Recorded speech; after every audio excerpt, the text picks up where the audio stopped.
بسم اللہ الرحمن الرحیم۔ الصلاۃ والسلام علیکہ یا رسول اللہ وعلی آلک و صحابک یا حبیب اللہ، اللہم صلی علی محمد و آل محمد۔ اپنی زندگی کو بحفاظت، اپنی جان کو سکھ اور چین میں رکھنے کے لیے، دشمنوں کو اپنے پاؤں پہ گرانے کے لیے، بڑے بڑے بادشاہوں، امراء، وزراء کو جھک کر سلام کرنے کے اوپر مجبور کرنے کے لیے،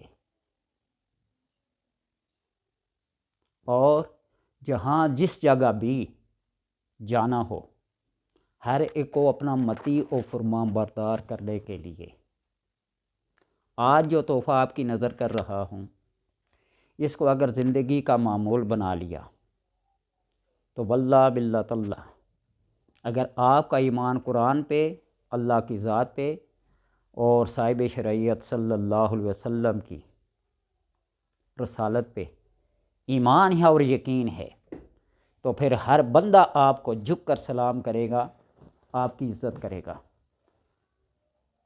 امراء اور وزراء، دشمن، سب جھک کر سلام کرنے پہ مجبور ہوں گے۔ وہ تحفہ ہے قرآن پاک کی 5 آیات کا، جو میں تفصیل کے ساتھ ہیں، آیت نمبر بھی اور سورت نمبر بھی بتلاؤں گا۔ آپ اس کو یاد کر لیں، اپنا لیں، صبح و شام طلوع شمس کے بعد اور غروب شمس سے پہلے یہ اگر پڑھ لیا تو اللہ تبارک و تعالی سکھ اور چین کی زندگی نصیب کرے گا۔ سورج طلوع ہونے کے بعد اور سورج غروب ہونے سے پہلے وہ 5 آیات ہیں جن کا آپ کو پڑھنا آسہد ضروری اور اپنا ایک فریضہ سمجھ لیں کہ اس کو پڑھنا ہے۔ پھر جو باتیں بتلائی ہیں اس سے پہلے ایک چھوٹی سی بات سن لیں کہ ایک عجیب قصہ ہے۔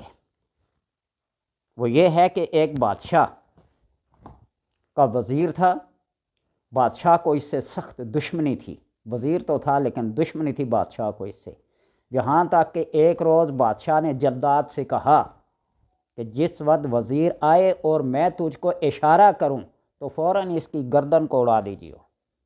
مگر تعجب کی بات یہ ہے کہ جس وقت وزیر سامنے آیا، بادشاہ کا بغض محبت سے بدل گیا اور جلداد کو اشارہ کیا کہ واپس چلا جا۔ پھر کئی روز تک ایسا ہی ہوتا رہا۔ جب وزیر غائب ہوتا تو بادشاہ جلداد کو اس کے قتل کا حکم دیتا، اور جب وہ حاضر ہوتا تو بادشاہ اس سے محبت کرتا۔ یہ آخر ایک روز بادشاہ کہیں جا رہے تھے اور وزیر بھی ہمراہ تھا کہ بادشاہ وزیر کے نزدیک ہوئے اور اپنا ہاتھ اس کے کندھے پر رکھ کر کہنے لگے۔ بادشاہ نے کہا کہ میں تو اسے ایک بات دریافت کرنا چاہتا ہوں، سچ سچ بتانا مجھے۔ وزیر نے کہا فرمائیے، میں سچ عرض کروں گا، جھوٹ سے کون سا مجھے کوئی عہدہ یا منصب ملے گا، جو بات ہوگی سچ کہوں گا۔ تو بادشاہ نے کہا کہ ہر روز میں تیرے قتل کا ارادہ کرتا ہوں، مگر جب تیری صورت دیکھتا ہوں تو سارا غصہ جاتا رہتا ہے، بغض و حسد محبت میں تبدیل ہو جاتا ہے۔ اس کی وجہ کیا ہے؟ بلکہ وہ جتنا بغض تیری غائب ہونے کی صورت میں ہوتا ہے، تیرے سامنے آنے پہ وہ سارا اس سے بھی زیادہ محبت تبدیل ہو جاتی ہے، یعنی وہ بغض و حسد محبت میں تبدیل ہو جاتا ہے۔ تو بتلا کہ اس کا سبب کیا، اور سچ سچ کہہ دے، کیوں کہ میں تجھے معاف کر چکا ہوں، اتنے عرضے سے میں تیرے قتل کا پروگرام بنا رہا ہوں، اور جب سامنے آتا ہے تو وہ بغض و حسد محبت اور مودت میں تبدیل ہو جاتا ہے۔ بتا اس کی وجہ کیا ہے، معاف کر چکا ہوں تجھے، آج کے بعد یہ بغض و حسد میں اپنے سینے میں، دل میں نہیں رکھوں گا۔ تو وزیر نے عرض کیا کہ حضور بات یہ ہے کہ میرے ایک استاد محترم تھے جن سے میں نے قرآن پاک پڑھا ہے، انہوں نے ایک روز مجھ سے کہا کہ میں تجھے ایک تحفہ دینا چاہتا ہوں اور اس کو اچھی طرح سنبھال کے رکھنا، یاد رکھنا، اور ہمیشہ اس کو پڑھتے رہنا۔ ہر ایک شخص سے امن میں رہو گے، کوئی تمہارے ساتھ بغض و حسد نہیں کرے گا، بلکہ بغض و حسد بھی تمہیں دیکھتے ہی محبت اور مودت میں تبدیل ہو جائے گی۔ ان کو یاد رکھنا۔ اور وہ قرآن پاک کی 5 آیات ہیں، ان کو طلوع اور غروب کے اوقات میں پڑھنا، یعنی طلوع شمس کے بعد اور غروب شمس سے پہلے، اور ہر آیت میں کاف نقطے والے اور کاف کش والے کاف، یہ 10 ہیں، 10 کاف ہیں۔ وہ جس طرح چہل کاف ہے نا، ایک کلام ہے، کفا کا ربو کا یکفی کا، تو اس طرح یہ کاف ہے، یہ ہر آیت میں 10 بار ہیں۔ اور قرآن پاک کی 2 آیات اور ہیں جن کو آیات کتب کہا جاتا ہے، ان کو پڑھیں تو اللہ تبارک و تعالی اپنے حفظ و امان میں رکھتا ہے۔ تو اس کو جب بیان کیا طلوع شمس اور غروب شمس کے اوقات میں 10 کاف والی آیات کو پڑھنا، سب لوگ مہربان ہوں گے، حاکم و سلطان مہربان ہوں گے تو خود حکمران بنے گا، بادشاہ بنے گا۔ یعنی جب بادشاہ تمہیں جھک کے سلام کرے گا تو گویا کہ تمہاری حکمرانی ان کے دلوں پر ہے نا، وہ تمہارے اجساد پہ، لیکن تم ان کے دلوں پہ حکمرانی کرو گے، اس بات کو یاد رکھنا۔ اور ہر جگہ تیرا روب قائم ہوگا۔ کوئی حاجت مند تمہارے پاس آئے، اس کو پڑھنے کو کہو، تم اسے نظر بھر کے دیکھو تو اس کی حاجت، اس کی مشکل دور ہوگی۔ تو بادشاہ نے وزیر سے جب یہ ذکر سنا تو بہت تعریف کی اور خود بھی ان آیات کو پڑھنے لگا۔ سب سے پہلے سورہ بقرہ کی آیت نمبر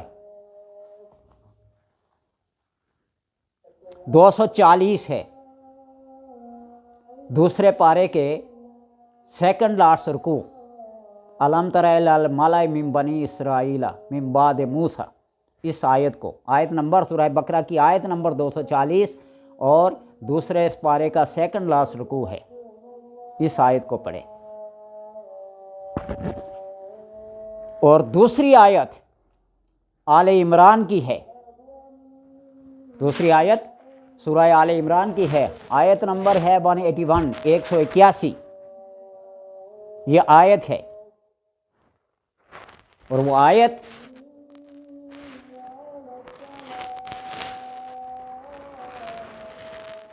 لقد سمع اللہ قول الذین قالوا ان اللہ فقیر، اس آیت کو جب پڑھیں گے نا، اس کی تفسیر پڑھنا، حضرت ابو بکر صدیق رضی اللہ تعالی عنہ کا بھی ایمان افروز واقعہ پڑھنا، آپ کو پھر مزہ آئے گا۔ لقد سمع اللہ قول الذین قالوا ان اللہ فقیر، یہ آیت نمبر سورہ آل عمران کی 181 181 ہے، اس کو۔ اور تیسری آیت ہے الم تر الی الذین قیل لہم کفوا ایدیکم واقیموا الصلاۃ وآتوا الزکاۃ، یہ سورۃ النساء 4 سپارہ سورہ شروع ہوتی ہے، اور آیت ہے 5ویں پارے میں۔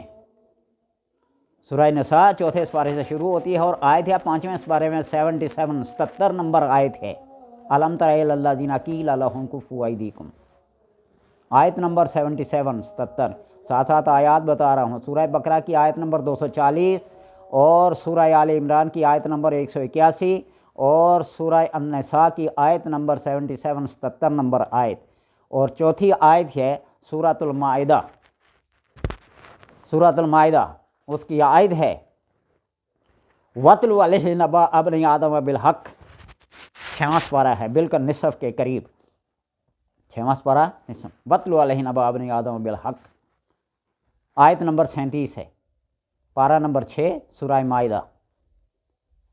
اور 5ویں آیت ہے سورہ رعد کی 13واں سپارہ، سورہ رعد کی 13واں سپارہ ہے، 16 نمبر آیت ہے، اس کو پڑھنا۔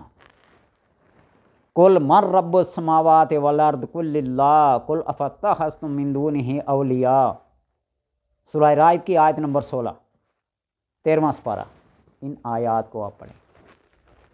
اگر اس کو اپنا حرز جان بنا لیا، آپ کہیں گے میں اس کا عمل ہوں، نہیں، لیکن جب ایک مستند روایت، مستند کتاب اور مستند قسم کا راوی اس کو بیان کر رہا ہو تو پھر اس وقت ایمان بالغیب ضروری ہو جاتا ہے۔ اور ایمان بالغیب جو ہوتا ہے نا، سب سے مضبوط ایمان ہوتا ہے۔ دیکھ کر کسی چیز کو، معجزے یا کرامت کو مان لینا یہ اور بات ہے، اور بالغیب کسی چیز کا ماننا وہ پاورفل ہے۔ وہ زبیدہ کا واقعہ سنا ہوگا نا، بیلول دانا سمندر کے کنارے، دریا کے کنارے لکیریں کھینچ رہے تھے، گھر بنا رہے تھے جنت میں، گھر 1 درہم کا، 1 روپے کا۔ زبیدہ نے بغیر دیکھے خرید لیا۔ ہارون رشید نے کہا ایسے ہی ہے۔ رات کو جب خواب میں دیکھا نا کہ جنت کے ان باغات میں، ان محلات میں سیر کر رہی ہے،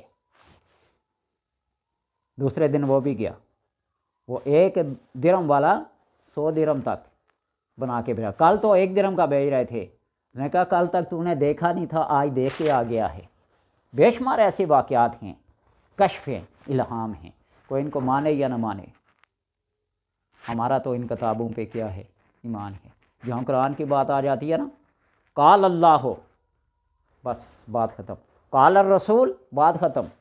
ہم نہیں جانتے یہ موضوع ہے، یہ ضعیف ہے، یہ حسن ہے، یہ حسن غیر ہی ہے، یہ مرفوع ہے، یہ مرسل ہے۔ حدیث کی قسمیں اپنی جگہ مسلم، لیکن جب کہا جاتا ہے قال الرسول صلی اللہ علیہ وسلم، اور وہ جو آپ صلی اللہ علیہ وسلم کی جھوٹی نسبتیں بنا کر آپ کی احادیث کو، وہ اپنا ٹھکانہ جہنم بنا لے، پھر ہمیں ان سے غرض نہیں ہے، ہمیں قال الرسول اور قال اللہ سے غرض ہے۔ اللہ تبارک و تعالیٰ پڑھنے کی اور عمل کی توفیق دے۔